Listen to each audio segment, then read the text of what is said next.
Hey everybody, I've had quite a few requests to see how to make a hatchling enclosure. With crested geckos, when they hatch out, they're just a couple inches long. They only weigh a couple grams. Um, so you don't really want to throw them right into a 10-gallon or larger enclosure. They have a little bit of a hard time finding their food sometimes if you throw them in an enclosure that's too overwhelmingly huge. So I like to scale it down a little bit and give them something smaller to work with. Um, what I like to start out with are these little plastic bins. They're pretty much sold as shoe boxes. This brand right here is Sterilite. You can find these for about 94 cents a piece at Walmart, sometimes cheaper. It just pretty much snaps together on either side. They're small, they're handleable, and they're pretty darn durable. Alternately, you could also, I suppose, go with a critter keeper if you wanted to. Those are just small pet habitats that you can buy pre-made at the store. I just like these because they stack well, and once you get into breeding crested geckos, if you get quite a few of them, I really like to have stackable. It just saves me space in my gecko room. You've seen me use this tool in previous videos. It's a wood burning tool and it gets really, really, really hot. So all I'm going to use it for is burning holes along the top edge of the little box here, and that's to make aeration. If you're going to use this tool on plastic, once again, make sure you take it outside, do it somewhere you can get fresh air. Don't do this around pets, babies, anything like that, because it stinks. Who knows what kind of toxic aromas you're giving off when you use this on plastic. But I like to make about 20 holes on one side, maybe about 15 on the shorter sides, all the way around until I get something like this. Now, a word of warning, this is the amount of holes that I need for my room, my climate. I keep it pretty dry in my house during the winter. So that means that things will dry out pretty quickly. If you have a more humid setup, you're probably going to want to add a lot more holes than this, and that's okay. I just personally, through trial and error, I've decided that I need to go with about this many holes. If you find that there's some kind of like mildew or something building up in your hatchling enclosures, you're going to need to add more aeration. So you have to keep on top of that. If you want to, alternately, if you're not going to stack things on top of each other, you can go ahead and use your wood burning tool or another cutting tool to cut out like a rectangle here and put screen in it. You can just hot glue the screen in place. You can add screen on the sides as well.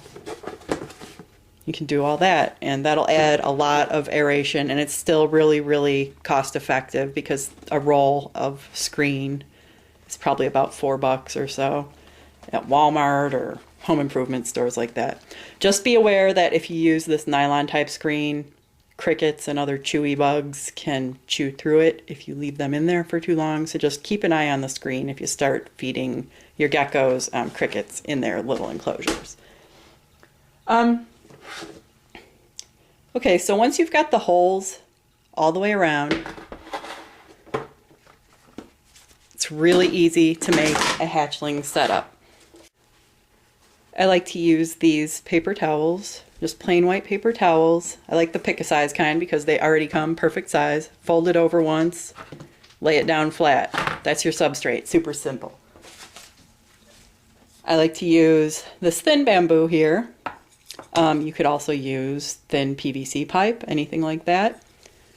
And some fake foliage. I like the kind that has a wire built into the middle of it because then you can just wind it around your bamboo branch or your PVC branch, whatever you're using. And voila, that fits right in there. It's a place that gives your little gecko a ton of places to hide. Probably only ends up costing about, I don't know, 50 cents per enclosure to make. Some people like to add little tubes in there. I really like just regular cuts of bamboo, larger bamboo. Geckos will often like to go in there and hide.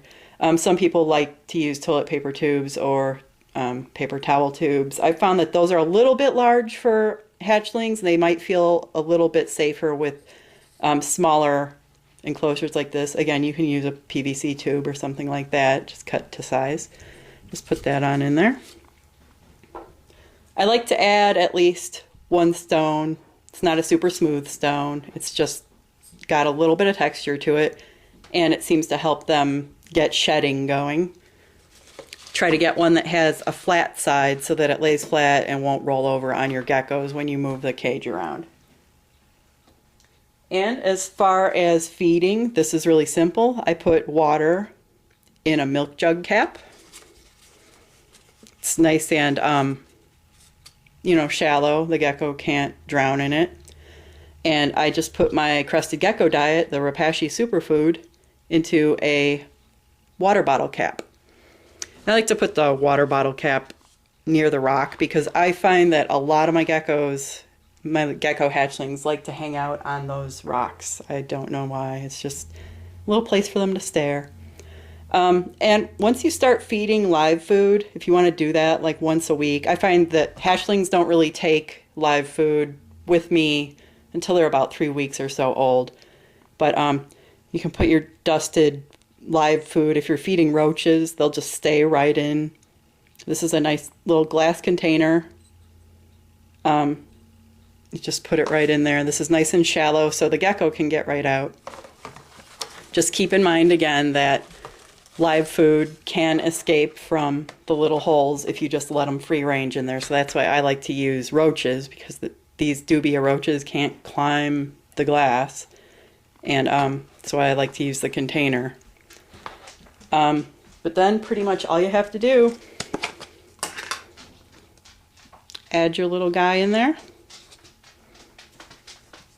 It's pretty much a perfect size for him. It's not too overwhelming. You'd add the water and the food. You can mist it down.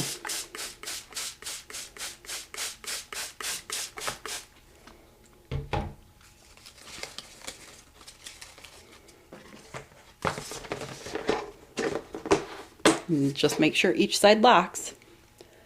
And this is nice and cheap, so I can house these little guys singly, because I found that once about 2 or 3 weeks into life, they like to start biting at each other's tails sometimes. So, yep, they can just have their own little apartments, and they chill out here until they hit a couple more grams, and then I start moving them up into 10-gallon tanks.